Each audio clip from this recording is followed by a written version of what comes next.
But these families have endured a shattering tragedy.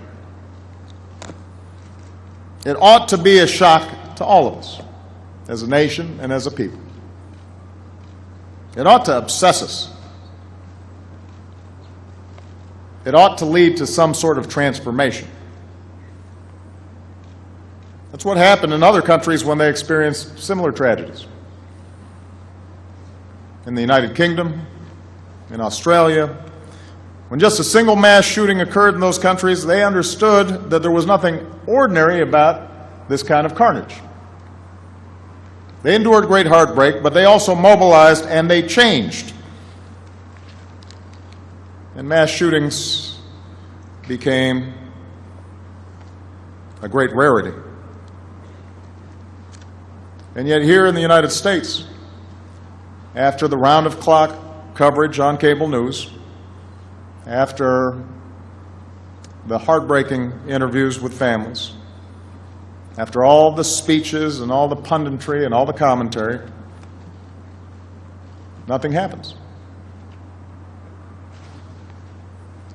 Alongside the anguish of these American families, alongside the accumulated outrage so many of us feel, sometimes I fear there's a creeping resignation that these tragedies are just somehow the way it is, that this is somehow the new normal. We can't accept this. As Americans bound in grief and love, we must insist here today there is nothing normal about innocent men and women being gunned down where they work. There's nothing normal about our children being gunned down in their classrooms. There's nothing normal about children dying in our streets from stray bullets. No other advanced nation endures this kind of violence. None. Here in America, the murder rate is 3 times what it is in other developed nations. The murder rate with guns is 10 times what it is in other developed nations. And there's nothing inevitable about it. It comes about because of decisions we make or fail to make. And it falls upon us to make it different. Sometimes it takes an unexpected voice to break through, to help remind us what we know to be true. And we heard one of those voices last week. Dr. Janice Orlowski's team at MedStar Washington Hospital Center treated the wounded. And in the midst of one of her briefings, she spoke with heartbreaking honesty as somebody who sees daily and nightly the awful carnage of so much violence. We are a great country, she said, but there's something wrong.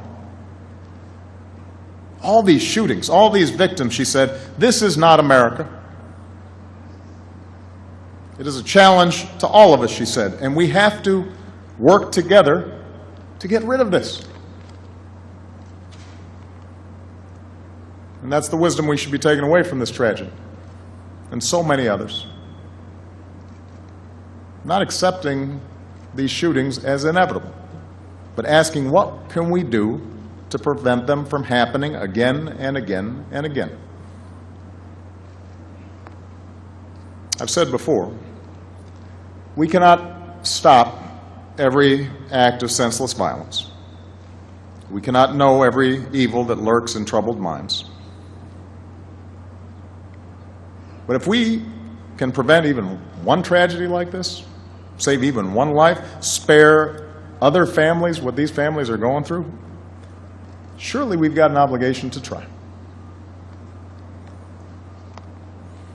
It's true that each of the tragedies I've mentioned is different, and in this case it's clear we need to do a better job of securing our military facilities, deciding who gets access to them. And as Commander-in-Chief, I've ordered a review of procedures up and down the chain, and I know that Secretary Hagel is moving aggressively on that. As a society, it's clear we've got to do a better job of ensuring that those who need mental health care actually get it, and that in those efforts, we don't stigmatize those who need help. Those things are clear and we've got to move to address them. But we Americans are not an inherently more violent people than folks in other countries. We're not inherently more prone to mental health problems.